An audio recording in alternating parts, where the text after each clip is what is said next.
Well, my friends, how you all doing? Welcome back to the channel and welcome to a brand new episode and a brand new season of FM22's The Hall of Famer. Last episode is linked above, my friends. It was our last episode in last season and our first 6 months with West Ham. Feel free to go watch it and get caught up. But today is the start of a brand new season with brand new players and brand new objectives. So, yeah, this is going to be a lengthy one. Let's get going. We're going to start at the transfers, and there is a lot to get through. This is going to take some time. The window's still open. I am still working away, trying to improve the team. Lots of it was done early doors. We're going to talk outs. We're going to talk ins. Yeah, lots of money made, lots of money spent. It's been crazy. Let's just quickly go back. I just want to make sure. But look, you can see there was lots of deals done, like really early on. We're going to talk about them, but I just need to make sure there was any deals done beforehand. Yeah, just a couple. Anyway, let's talk about the outs first. So Christian Pavon's gone. £20 million we're getting for Christian Pavon, the 32-year-old. I said I might sell him if we could get good money for him. Celtic came in, offered me 20 million, and we bid him a fond farewell. The club only bought him last year, but it was before my time, and the average rating weren't amazing. He did okay, but I just felt like there was potentially better out there. And Kai Oakley's a youngster with a little bit of ability, so I've sent him out on loan for the season to Oxford. Go back now, and let's talk about the rest of the Dilios. I'm going to do it by value and go through it that way because it will help me massively. There's probably a few in here we don't need to talk about. Next out of the football club is that of Jared Bowen, and I said I would entertain offers of £40 million plus because I couldn't get him to work in the system. That's exactly what happened. Liverpool came in, 40 million, 130 grand a week they're paying him. See you later, Jared Bowen. I just think it's really good money for a 31-year-old who we couldn't get to play football. Like, you look at what he was doing previously, unreal. We're there, we just couldn't get it to happen. So he's gone to Liverpool, 40 million quid. I think it's really good money to make on a 31-year-old who I didn't really see a future for at the football club. Then we had Gil Rosas. Now, I didn't actually plan to sell Rosas, but I've done it anyway because he wanted to play Champions League football. He kept kicking off. We said 40 million, but we were never going to get £40 million for him, okay? 28 was the best that we got, and I genuinely think it's probably a fair offer. He is 28 years of age now, and he's planning to be plying his trade for Lyon. He's taken a wage cut to go there, which is pretty crazy. He didn't have a bad season with us last year, but I just felt like potentially there might be some better players out there, younger players. So, Gil Rosas, we bid you fond farewell for 28 million. Marita went as well. I said I was going to try and sell him for close to 10. We got close to 10, just under 9 million. Victor Perez has left. I didn't anticipate selling this lad, but I've sold him anyway. Fulham came in, offered me 8 million quid. Basically, he's sold off the back of players I've already got and signings that I've made. He's 21, and I just didn't think really that potential was good enough. And I know I say don't pay attention to the stars, just look at the ability. I'm looking at the ability. I think the players we got are a bit better. So 8 million quid was a nice little bit of money that we basically got for him. This Javier Olazola, I believe he was probably in the what's name? He was in my reserves, and he was on like quite a bit of money, so I decided to cash in on him. We got 5.5 million. Vertino was out on loan. He was about to go into the last year of his deal. He had a clause written into his contract for the loan. They activated it. They paid 3 million quid. And then there's a bunch of youngsters here that weren't never going to make it that I've decided to cash in on. And then there's a few here that I've got out on freeze, one including Andre Bellotti. And then there's a few players that have gone out on loan, basically, that have got a little bit of ability. So that's that. We've got 94 million there, plus the 20 million there. Lovely job. That's a fair old chuck a change, 115 million, call it, that we've made from player sales. And we needed to do that because we didn't have the most money. Quite a lot of it, though, has been majorly reinvested back into the team. There's been some big transfer offers made, and I feel like I've done a very good job at improving the West Ham United team. First up is Nahor Cortez. Now, he's coming in, probably going to try and send him out on loan. If we can't send him out on loan, he'll be in and around the first team, but I'll probably make him available for the under-18s and under-23s. I think it makes the most sense, but he looks like a real prospect, doesn't he?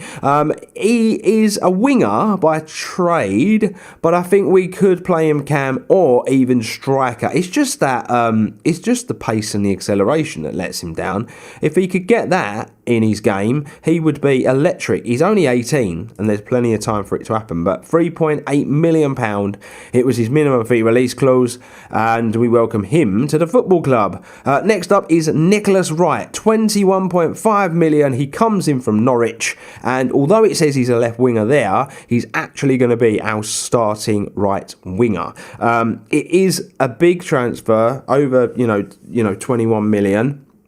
But he's got a minimum fee release clause of 80 million to teams in continental competition because he wanted it written into his contract. If he has a good first year, we'll probably offer him a new deal and get rid of that. So yeah, I really feel like if we can convert him into a winger on the other side, he will be very good for us. Really effective. Just looking at the pace, the only thing that lets him down really is that natural fitness. But other than that, I think we've got a good player on our hands. And the fact he's English makes it all the better. So yeah, he comes in from Norwich, who I believe have just been promoted. Next up is our new backup striker, and his name is Johan Acevedo, is I believe how we're pronouncing that. It comes in from Cruz Azul, 5 million up front, 8.5 million with the add-ons, a 19-year-old Mexican striker. I think across the board, considering his age, I think the ability is definitely there. Again, he's a quick striker, and that's what I wanted. We've already got Leifa Madal, who is electric with his pace. I like to play the tactic where the ball goes down the lines and it goes over the top every now and then, and we like the striker to be able to run on. And I think we've now got a second striker who's going to be just as good at doing that as Leifa Madal. Lots of potential there. I really feel like we've grabbed ourselves a cheap second striker that we can grow at the football club. And the last one we got before the game kind of resets was Pablo Alfonso. Now, I thought he was going to be replacing Kurt Zuma. Kurt didn't move. Kurt's still here. I still think he's class.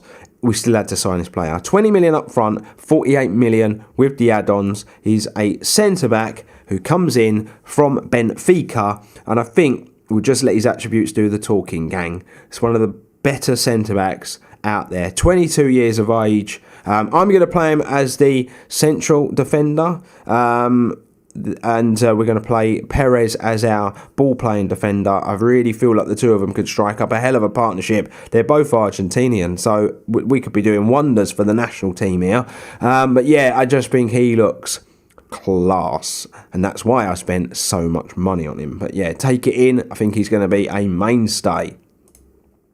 Moving on, more players. Next up is William Kabamba. He comes in for 15 million up front, 28 million with the add-ons. It's a lot of money to pay for a 19-year-old who might not play too much football this year, but he's going to be in and around the first team anyway. Now, I don't actually know what his best position is. I'm going to be honest with you. He could play striker. He could probably take attacking mid. He could probably play right wing. He could probably play centre midfield, and that's where I'm going to train him as well. And then we got a bit of a utility player. Ever get injuries, you've got someone who can fill in all of them. If we can get him to reach his potential, I think we've got a ridiculously good player on our hands as well, because if we're looking at those attributes right now at 19, they are so good. I really want to make sure that we're playing him and we're getting him to the top. 20 grand a week as well makes it a really small transfer. Next up is Miralem Hanjic, who comes in from Feyenoord for 36 million. It's a lot of dough, but he's our new right back. He's got potential to get better. This is the thing with it. 36 million just seems astronomical amount of money for a right back, doesn't it? Especially when you pay it all up front. But it's the only way they would take the deal. Whenever I tried to structure the deal, it'd end up like north of 45, 50 million. But the minute I just went, all right, just take the 36 up front, they accepted it. It doesn't make sense, does it? But for whatever reason, that was the case. So he is our new starting right back. I think he's going to be very, very good for us, especially if we can really like try to get him to improve a bit, push him on a little. You know, there's scope, there's room for it, and I'm hoping that we can do it. 40 grand a week is such a small wage as well to start on. Next up is Keiki, I think is how we're saying that, and he comes in from Galatasaray. £11 million up front, could go to 28 with the add-ons, and this is what we're getting for our money. Now, he worries me a little in that I actually think I might have just bought another Jared Bowen. I look at his attributes and I think he can play out and out left wing, but I don't know if he's gonna I don't know if he's gonna be able to actually do it. That's what I want to do with him, is play him out and out left wing. But it's whether or not he can do it. I think he is going to be more of a goal scoring winger. But we'll see. It's not a lot of money, and at the end of the day, if it doesn't work out, we'll sell him on and make hopefully a bit of profit, because 11 million is such a small amount of money. But he's hopefully our new left winger. And then I've taken Alberto Garay on loan for the season from Atletico Bilbao. 20 years of age. We've got a fee written in for 22 million. Should all go well. And basically, I've brought him on loan because we needed another right back. I've got all the trust that Hanjic is going to come good, but if there's ever any times where he's out of form, we need another really good right back.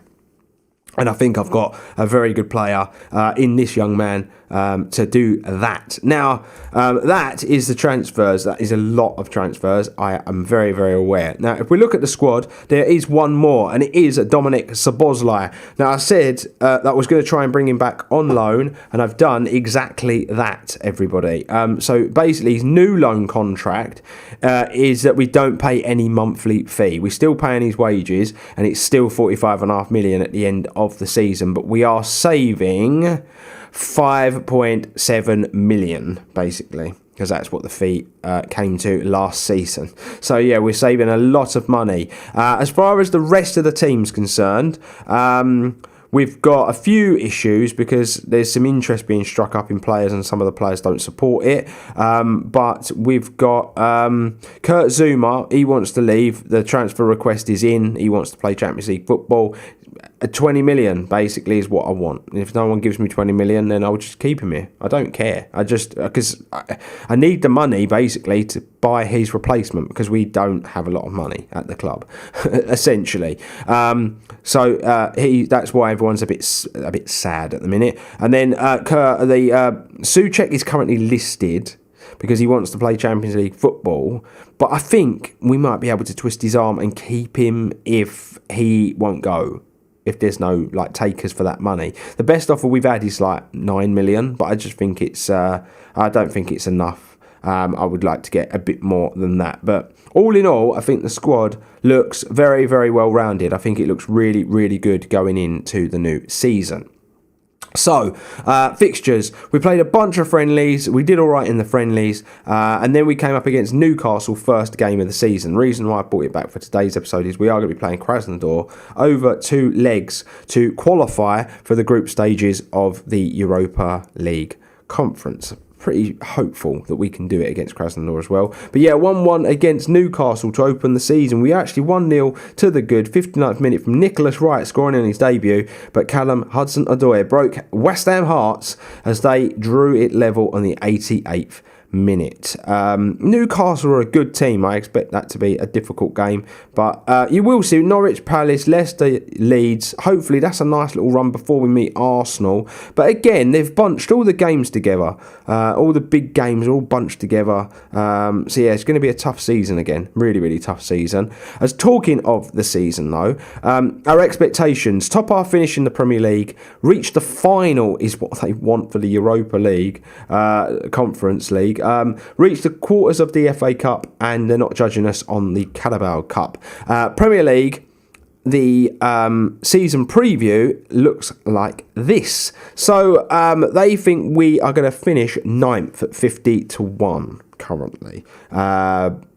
Who knows what's going to happen this season, but I would hope we could finish better than 9th. We've got a 7th place to chase because that's where we finished last season, and I'm hoping we can go one better this year. And if all the signings get going, I really do anticipate that hopefully we can get a top 6 finish. I believe that that's where we can get to. But you know, a lot of these teams are getting better. Newcastle up in 3rd is really surprising. And where did they put Aston Villa? They're 8th, just above us. They've got European competition as well, so who knows what's going to happen to them. But some very good players in here. None of them, though, are our players, so a little bit of a shame. As a result of that first game, though, we've got the point on the board. Lovely job. We just got to hope that we get plenty more points on that board as the season goes on.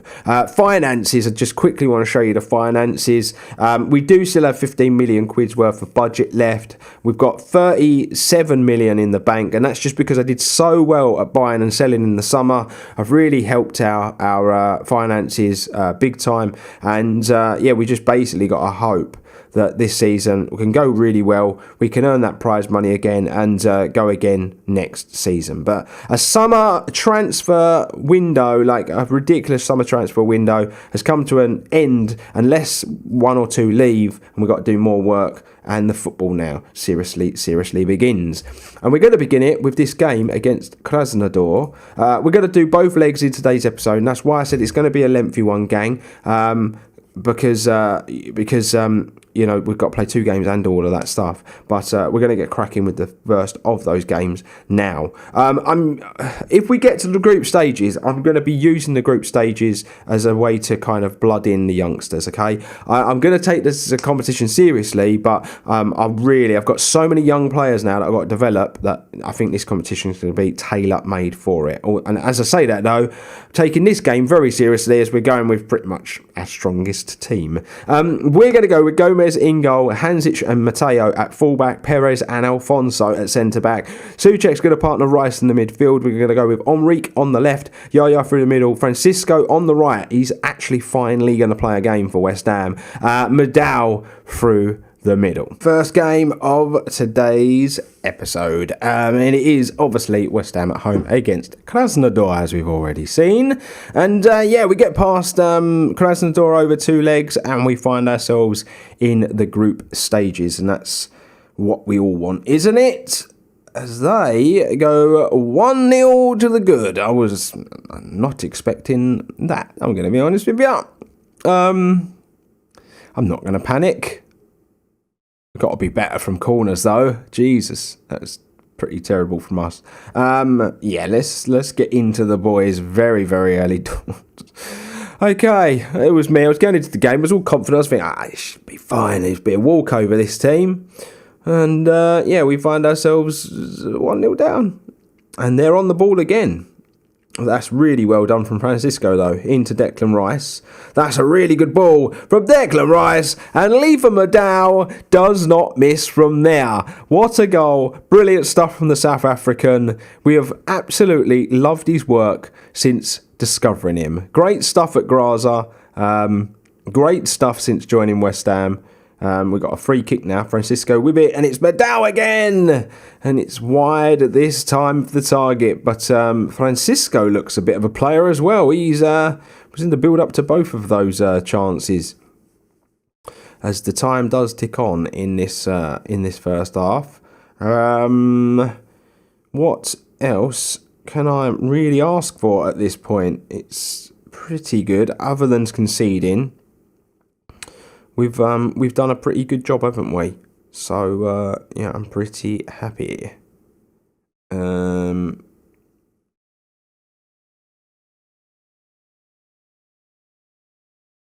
Just try and get these lads up for it. I'm surprised at how many chances Krasnodar are creating. I'm going to be honest. I just didn't expect much out of them. I looked at the team and it didn't look amazing on paper. Some good players there, but no, giving me a lot harder test than I was expecting.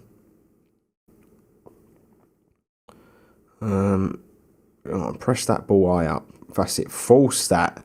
Always love to force the keeper to kick it out, especially as we've got strong defenders now. Especially strong defenders in the air. This is lovely, lovely football. Oh, we did all of it. We did all of the hard stuff. And Francisco even went round the keeper but couldn't finish. Throw in now.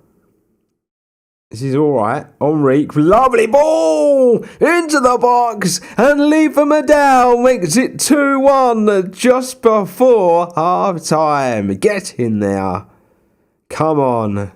That is a lovely ball from Enrique. Yeah, I'm actually going to say the huge, capable of more. Carry it on. Another goal would be nice. Give us a bit more of a cushion going into the second leg. What a ball from Alan Enrique. Absolutely love that. And Madal, very, very strong in the air. Who's going to break first with the substitutions? Here we go, throw in. Into Alfonso. Now into Rice. Into the midfield. Souček's there. Lovely ball into Madal. He's going to try and spread it wide. Weren't on the same wavelength though, unfortunately, but we are just going to get it back, and hopefully you're going to recycle it straight away. Comes wide into Francisco. Back to Hansic. Now Rice. This is alright. It's patient passing. It's good football. This is really good. That's the overlap. Mateo. Oh, it's lovely from Mateo. Gets away from his man. Gets the ball in. Now into Hansic. Ball comes in. Oh! I nearly celebrated. I genuinely thought that was so good it had to be a goal. But we're going to bring Yaya off and give Kabamba a go. That was such good football a minute ago. Francisco, that free kick's not very good at all, Francisco. Needs to be a bit better than that, Sunshine. Just realised the camera is quite far forward now. The microphone even. What am I on about? Cressendor on the ball now, though. Right, that's cut out nicely. Now Perez. That's really sloppy there. Didn't need to rush that at all. Souček into Rice. Kabamba. Oh, lovely. Really good. Really good. Good in there. Alan Enrique. It's Madal returning the favour. He now gets on the score sheet. It's 3-1. And that looks very, very nice going into the second leg, doesn't it? 2 goals and an assist for Madal in this game. Living up to that lethal nickname, isn't he? Really, really top stuff. I am going to take Declan Rice off for Szoboszlai. And Francisco for Nicholas Wright. Just make a couple of changes with 20 to go. They've made a couple of changes. Let's just deal with that.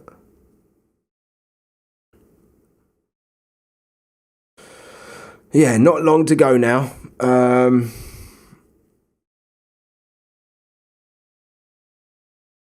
Keep it at this. Second leg should hopefully be a breeze.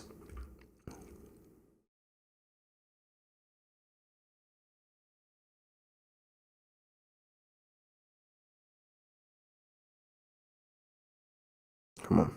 Not long to go. That's just...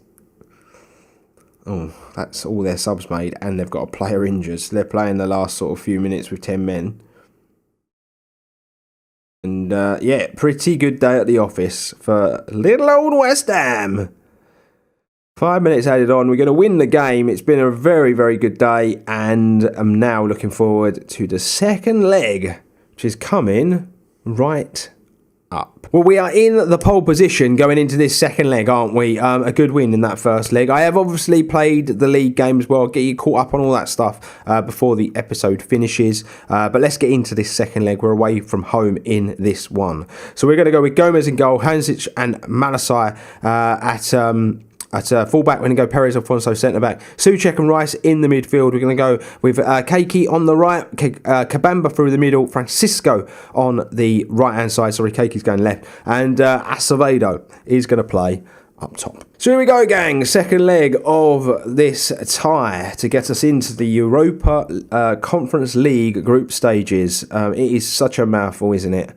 But anyway, that's, it'd be nice to be competing on the European stage. A chance at a piece of silverware, especially because of the nature of this series. This is all about the manager's achievements, nothing to do with the teams. But if you can make a successful West Ham team through it, then that would be very nice, wouldn't it? Not much has happened in this second leg, and I kind of expected it to go this way because of it being so convincing in the first leg. Just going to do the usual.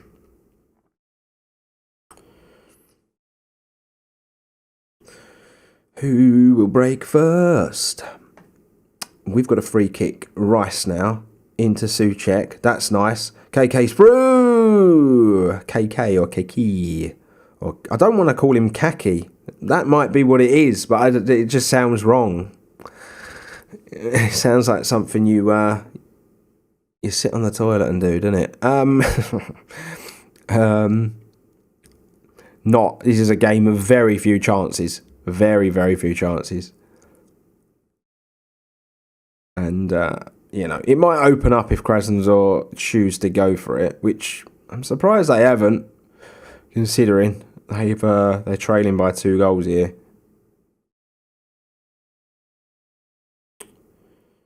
But this first half has kind of just whizzed by because nothing's happened. Absolutely nothing. 45 to go though, and we're into the group stage, so I'm not going to complain. And that is half time. Just what more can I say? Just don't let them back in the tie. Get it done.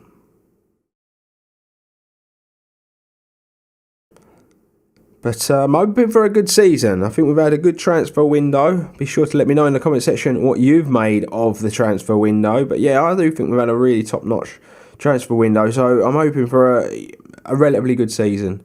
I don't know. Potential Champions League, I reckon. Potential. Nicholas Wright is coming on for Francisco. And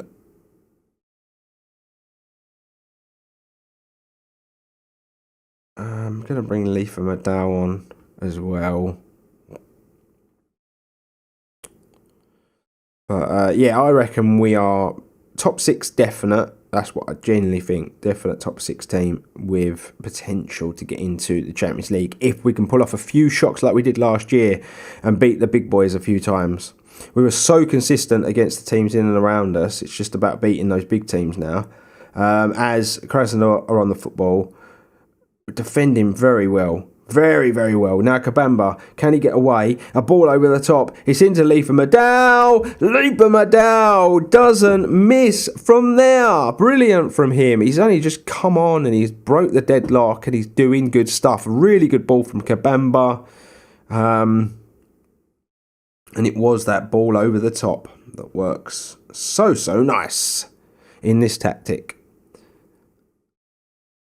Right, they come forward again. Well dealt with again, though. The interceptions are top notch. Another ball over the top. It's Maddow in again. Oh, he's hit the post this time.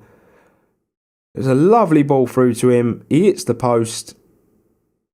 The tie is over. There's just not long enough for Krasnodar to get back into this now.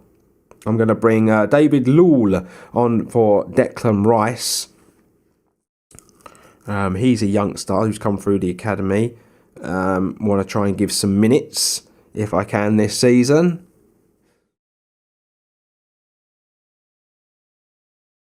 Ten to go. It's job done. I'm looking forward to this competition next season. Really looking forward to it. Cross comes in. Nothing happens. They're going to try and run at us though. Just got to track this. Fullback's just got to track it. What a tackle that was in the midfield. Good stuff. Really good. Into Souček. Now into Kabamba. Souček again. This is good. Nice and patient. Souček, Kabamba, into Leaf and Madal. It's good. It's really, really good. It's going to spread that wide all the way over here into Nicholas Wright. Ball comes in. Breaks. I think that's an OG. I think it's an OG, but we'll take it.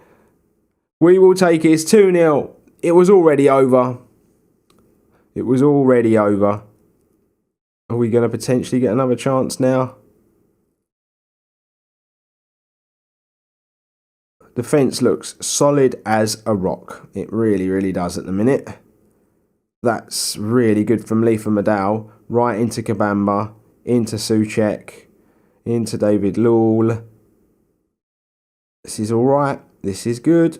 This is good passing. I can't keep up. It's so slick. It's so quick that I genuinely can't keep up with who's got it. That's a brilliant ball out wide. Just needs to get a ball in. Oh, we've hit the woodwork again. What a header. What a passage of play. It's gorgeous. Danny Ball at its best.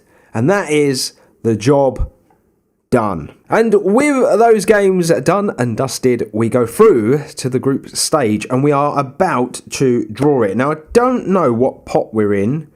I would imagine as we've gone through as qualifiers, yeah, I didn't think we'd be the first seed. We're actually going in as a second seed team. There are some pretty good teams in here. I will be honest with you, better teams than I thought would be. Rangers, for instance, Atletico Bilbao, Dynamo Kiev, and then in our group, in our one, we got Rennes, who are a good team. So yeah, let's just see what happens, shall we? So let's get the draw going. So we've got Rangers first out the hat, Hajduk Split, we got Midtjylland, Sparta Prague, Athletic Club, we've got Dynamo Kiev, AEK and Genk. Right, this is the hat that we are in. So we've got Shakhtar Solekskog, yeah, some Belarusian team.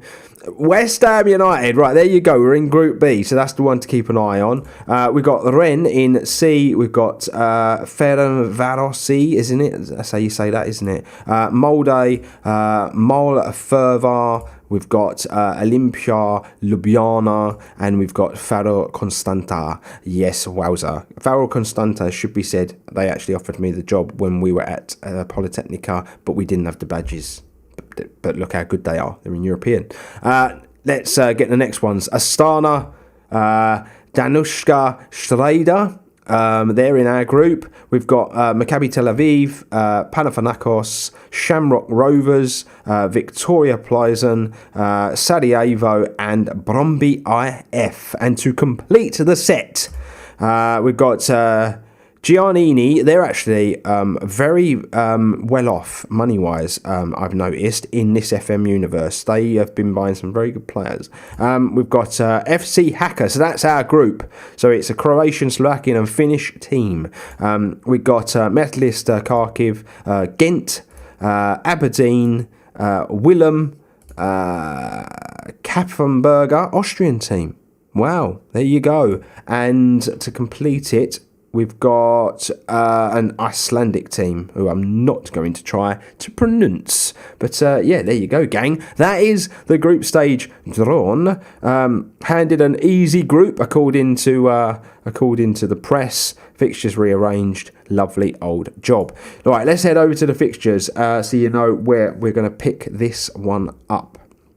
So, yeah, good stuff over that. We won our league game by 4-0. You'll see Perez with a brace, Sabozla from the spot, and Keiki with the other goal. Norwich, newly promoted, I would imagine they're going to struggle. So do not take a 4-0 win as a barometer, basically, for the rest of the season. Probably not fair to do so. But yeah, next episode, I don't know what to do.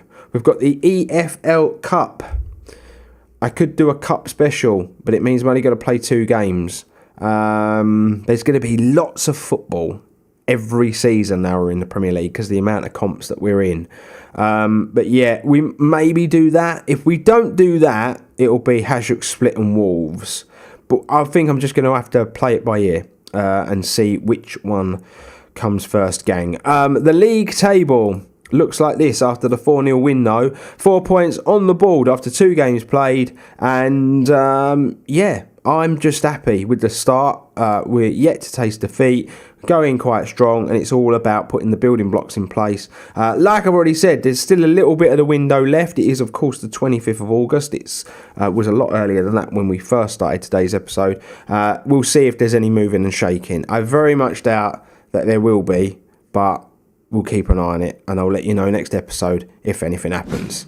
And so there you have it, my friends. We're done and dusted for another episode of FM22's The Hall of Famer. Things are going nicely. A big summer transfer, wasn't it? The summer rebuild, basically, was in full effect this year. Let me know what you've made of the signings. If you're new around here, please consider hitting that subscribe button. It's the best way to support the channel. Drop a like on the video as well. It's the best way to support the series and my budding YouTube career, if you want to call it that. I don't know. Anyway, my friends, saluting you all. Stay safe, stay humble, and I will see you on the next one.